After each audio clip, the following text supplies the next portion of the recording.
And some breaking news right here at 6. The Department of Justice moving to dismiss charges against a former Olympian accused of damaging the Lincoln Memorial reflecting pool. David Hearn pleaded not guilty earlier this month to a felony destruction of property charge. Now, new court filings suggest that the damage was actually due to flawed installation of the reflecting pool lining. We've reached out to the D.C. Attorney's Office for comment. We are waiting to hear back. Be sure to stay with Fox 5 for the latest details. Welcome into the 6 o'clock hour. Our big story tonight, the weather. As we take a live look at conditions across the DMV, it has been a calm, sunny day in the region. Let's see what we can expect for the rest of our weekend, as it is finally Friday night. Yay. What a whirlwind of a week we had. Yes. But certainly calm for Friday. It was really crazy. Tuesday night, people are kind of still cleaning up from the severe weather and definitely reeling from, 5 confirmed tornadoes between Anne Arundel County and Talbot County. I know. So we've had some really nice weather in the past couple of days. Today was beautiful. By the end of the weekend, though, we're back in the storm chances. And hello, August. Exactly. Welcome to August. Yes. Here she comes tomorrow, ready or not. We're not talking about back to school, okay? We've got blinders up for that. There is still plenty of summer left, and we want to squeeze out as much as we can with every weekend. July was a volatile month, as it usually is. Historic heat wave, very humid days, plenty of severe weather, including last Tuesday and this Tuesday. Not to mention a little wildfire smoke that was thrown in there in the middle of the month. So what will August bring? It's going to start off a little unsettled. I will say that as we recap today, kind of a lovely summer afternoon, 88 degrees at DCA and Dulles, 87 at BWI, but it wasn't that humid. We had some nice sunshine and the winds shifted out of the south. There's a look at area temperatures right now, generally in the mid 80s, some upper 80s to the south and west. Dew points generally in the upper 50s to low 60s, so tolerable, a little bit higher along the Chesapeake. Satellite and radar showing just a bit of cumulus clouds that popped up today. Those fair weather, puffy white clouds, they all look like different shapes of something. Just adding to the ambiance of what was a really nice Friday and will be a really nice evening. So partly cloudy sky, 72 degrees tonight. For tomorrow, humidity's on the rise, as is the cloud cover. We stay dry, but it looks like a hot day with temperatures once again hitting at least 90 degrees. By Sunday, we have storms in the forecast, and those rain chances will linger into next week. We'll show you Futurecast and talk all about that coming up in your 7-day. Back to you. All right, Caitlin, thank you. New this hour, Montgomery County lifting the final health advisories for the Potomac River shoreline caused by this year's historic sewage spill. Officials say sediment testing shows bacterial concentrations have returned to normal levels, so recreation along the shoreline is safe. They're still advising people to be careful since bacteria levels can surge, especially after heavy rainfall. And some of the district's rank-and-file police officers letting their guards down today on this hot summertime Friday, hoping to create new bonds with city teenagers with the goal of avoiding those street takeovers that have plagued neighborhoods across the city. Our Bob Barnard has the story. There was a community event here today designed to improve and deepen the police department's relationship with young people and their families. They're calling it Youth Impact Fest, the first of its kind event to bring together kids, families, community organizations, and D.C. police to have fun and make connections. Organizers telling us they hope to create positive change and cut down on crime in neighborhoods across the district. I think just as often as wanting the youth to hear from law enforcement, the officers learn a lot hearing from the youth as well. So every program kind of has that collaborative effort that we're looking for. And then the real takeaway and the impact today is for the kids to have their voices be heard. We have not seen large takeovers recently. I do think the curfew is a good tool, but it is just that. And like you said, we see those videos and we see the takeovers, but that's a very, very small percentage of young people that are involved in that. And even when you see that, those who are actually engaged in criminal activity are small. Much of the time when we talk about young people in this city, especially when it's on the news, it's when they're involved with things like those dramatic youth takeovers. We've seen them time and again in some of the district's popular tourist areas and new and growing neighborhoods like Navy Yard.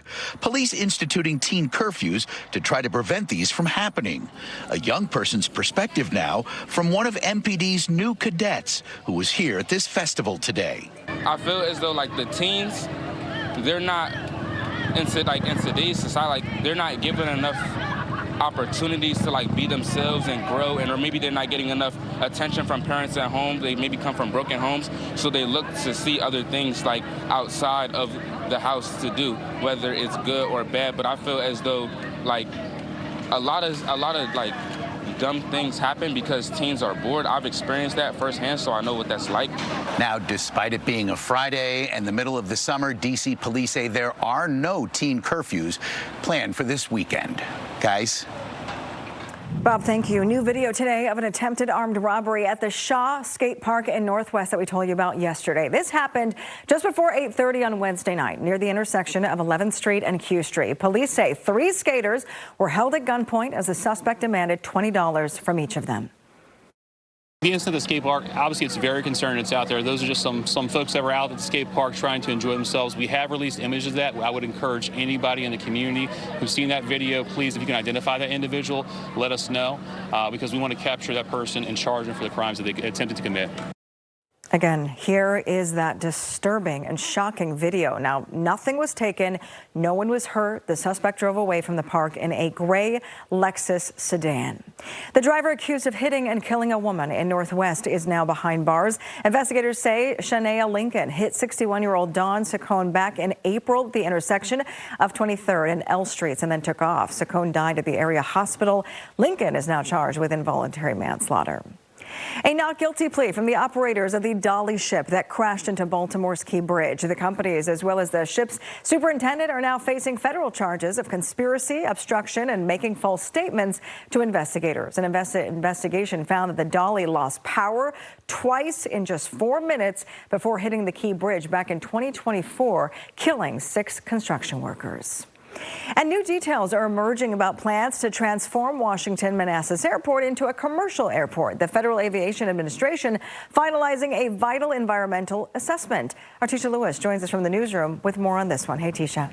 Hi there, Sharon. The FAA determining there would be no significant impact after an environmental review. That means plans to introduce commercial flights and service at Washington Manassas Airport will move forward. The FAA says the formal review for the environmental assessment of Avport's project at Washington Manassas Airport is now complete. It's a milestone for the years-long project, marking what stakeholders describe as a key step toward advancing the airport project. This fast-tracks the launching of the DMV's newest commercial airport. The project will now move into the next phase, which will include trying to obtain required state and local approvals. Today's announcement and findings mean plans to expand the airport will, quote, not result in significant environmental impacts. We're told the review process included detailed technical analysis, public input, and future permitting and public review. What we envision for Washington Manassas Airport is a low-cost, easy, fast experience for families, something that's budget-friendly. And the way we do that is we keep costs down when we build. We make it an efficient airport so that the curb to gate is 10 to 12 minutes and make it an experience that families can look forward to. The commercial expansion is being touted as a 4th affordable airport option for DMV residents and travelers. Next, the FAA says it will work with the city of Manassas on requirements for an airport operating certificate. The airport must demonstrate compliance with the FAA's safety and emergency response requirements in order to receive the certificate. Fox 5 has also learned the timeline for all of this to come to fruition is late 2027. All right.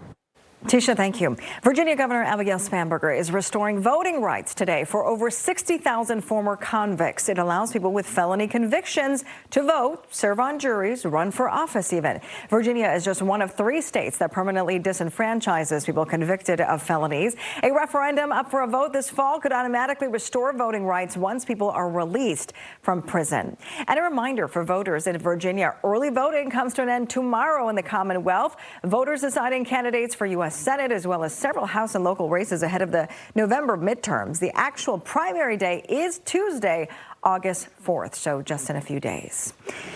President Trump says that the U.S. will persist with attacks on Iran until Tehran cannot take it anymore. President Trump confirming continued military action while speaking with his cabinet team at Camp David. The U.S. did not launch any strikes today, but the military says it intercepted Iranian drones targeting Kuwait. Meanwhile, Trump still insisting that negotiations are underway.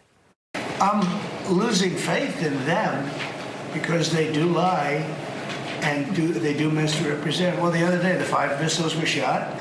We knocked them down, but we were in the midst of a negotiation. This comes as President Trump announces that Hamas has agreed to disarm in Gaza, but on conditions that Israel will not agree to.